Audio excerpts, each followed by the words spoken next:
गणित का इतिहास। History of mathematics. भारतीय गणित के इतिहास का शुभारंभ आदि ग्रंथ ऋग्वेद से होता है। इसको निम्न 5 खंडों में बांटा जा सकता है। आदिकाल 500 ईसा पूर्व तक, वैदिक काल 1000 ईसा पूर्व तक, उत्तर वैदिक काल 1000 ईसा से 500 ईसा पूर्व तक, पूर्व मध्यकाल 500 ईसा पूर्व से 400 ईसा पूर्व तक ईसा तक, मध्यकाल 400 ईसा से 1200 ईसा तक, उत्तर मध्यकाल 1200 से 1800 ईसा तक, वर्तमान काल 1800 ईसा के पश्चात।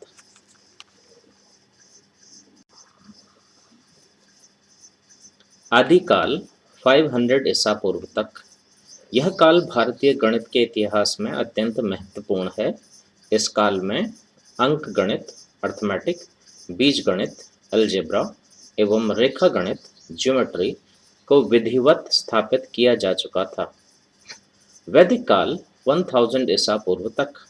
इस काल में शून्य तथा दार्शनिक स्थान मान पद्धति का आविष्कार गणित के क्षेत्र में भारत की अभूतपूर्व देन है। यह निश्चित रूप से ज्ञात नहीं है कि शून्य का आविष्कार कब और किसने किया, परंतु इसका प्रयोग वैदिक काल में होता रहा है। यही पद्धति सारे विश्व में चल रही है तथा इसने ही गणित तथा विज्ञान को प्रगति के उच्च शिखर तक पहुंचाया है। इसी काल के गणित की अनेक संक्रियाओं जैसे योग, गुणा एवं भाग, भिन्न, वर्ग, वर्गमूल, घन, घनमूल आदि का विशेष वर्णन है। उत्तर वैदिक काल 1000 ईसा पूर्व से 500 ईसा पूर्व तक। इस काल में रेखागणित के सूत्रों का विकास तथा विस्तार किया गया था। इस काल में 3 सूत्रकारों के नाम उल्लेखनीय हैं: बौधायन, आगस्त्यम्ब और कात्यायन।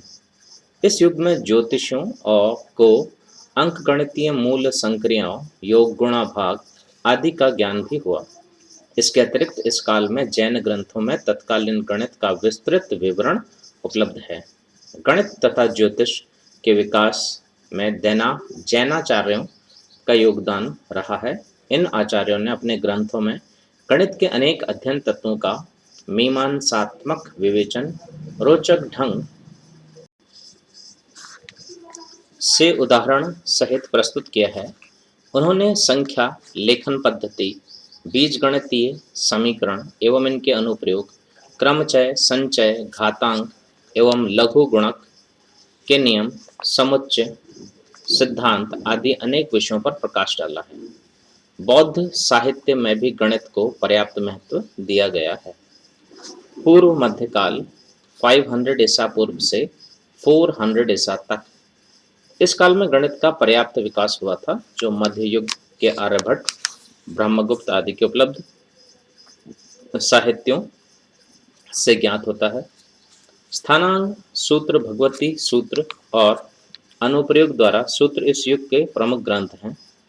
बंदाली गणित में अंकगणित की मूल संक्रियाएं, दार्शनिक अंकलेखन पद्धति, भिन्न परिक्रम, वर्गघन, त्रैराशिक व्यवहार, ब्याज रीति, क्रय विक्रय संबंधी प्रश्न आदि का विस्तृत विवरण है।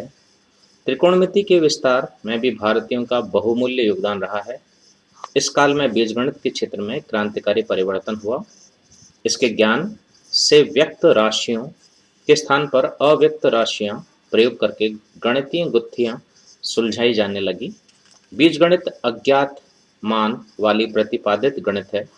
मध्यकाल के महान गणितज्ञ ब्रह्मगुप्त 622-28 ईसा का कथन उल्लेखनीय है। धन संख्या और ऋण संख्या का गुणनफल ऋण संख्या, दो ऋण संख्याओं का गुणनफल धन संख्या तथा धन संख्या और धन संख्या का गुणनफल धन संख्या होता है।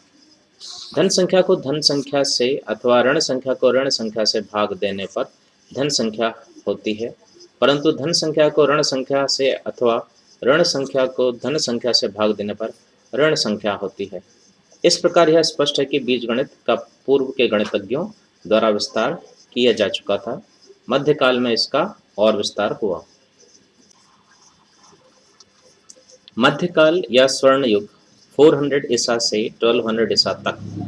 इस काल को भारतीय गणित का स्वर्ण युग कहा जाता है क्योंकि इस काल में आर्यभट्ट, ब्रह्मगुप्त, महावीराचार्य, भास्कराचार्य आदि जैसे महान गणितज्ञ हुए, जिन्होंने गणित की सभी शाखाओं को विस्तृत व स्पष्ट रूप प्रदान किया। वेदों में जो सिद्धांत व विधियां सूत्र रूप में हैं, वे इस काल में अपनी पूर्ण संभावना के साथ जन साधारण के सम्मुख आए। इस काल के कतिपय महान गणितज्ञों एवं उनकी कृतियों का संक्षिप्त वर्णन नीचे दिया गया है। आर्यभट्ट प्रथम 499 ईसा। ये पटना के निवासी थे। इन्होंने अपनी पुस्तक आर्यभट्टीय के गणित पाद के 322 श्लोकों में गणित के महत्वपूर्ण एवं मूलभूत सिद्धांतों को सार रूप में कह दिया है। इन्होंने त्रिकोणमिति में सर्वप्रथम व्युत्क्रम ज्या का प्रयोग किया। रेखागणित में इन्होंने पाई का मान दशमलव के 4 स्थान तक 3.1416 ज्ञात किया। अंक गणित के क्षेत्र में इन्होंने वर्गमूल एवं घनमूल ज्ञात करने की विधियों तथा त्रैराशिक नियम का भी उल्लेख किया।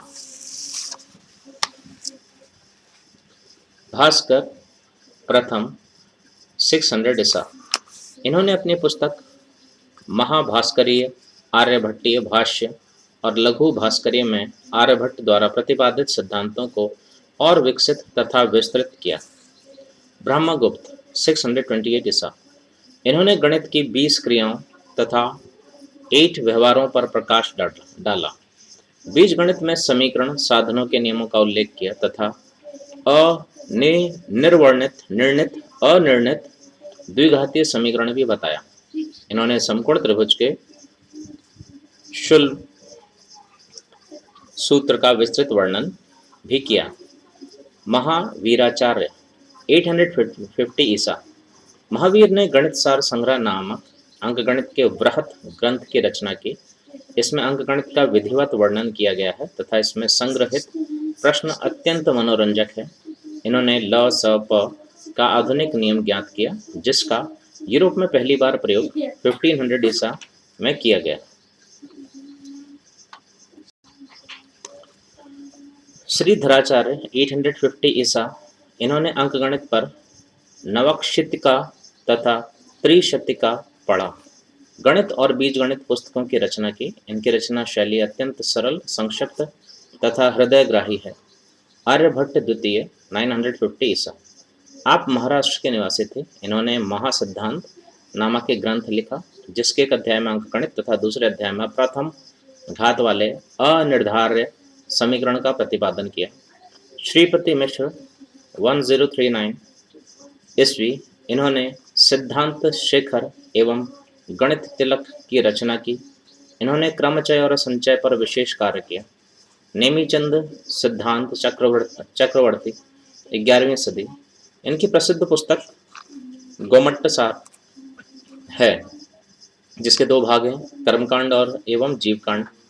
दोनों में जीव राशियां, उनके कर्मों, आस्त्व, बंध, निर्जरा, सार्वत्रिक समुच्चय, एकाकी, संगति, सुक्रमबद्धि प्रमेय, वेल ऑर्डरिंग थ्योरम्स आदि की चर्चा है। भास्कराचार्य द्वितीय 1114 ईस्वी। वेदों में जो सिद्धांत सूत्र रूप में थे, उनकी पूर्ण अभिव्यक्ति भास्कराचार्य की रचना में हुई। इन्हीं पुस्तकों को आधार मानकर वेदों में प्रयुक्त सूत्रों का प्रयोग वैदिक गणित की आधुनिक कृतियों में किया जा रहा है।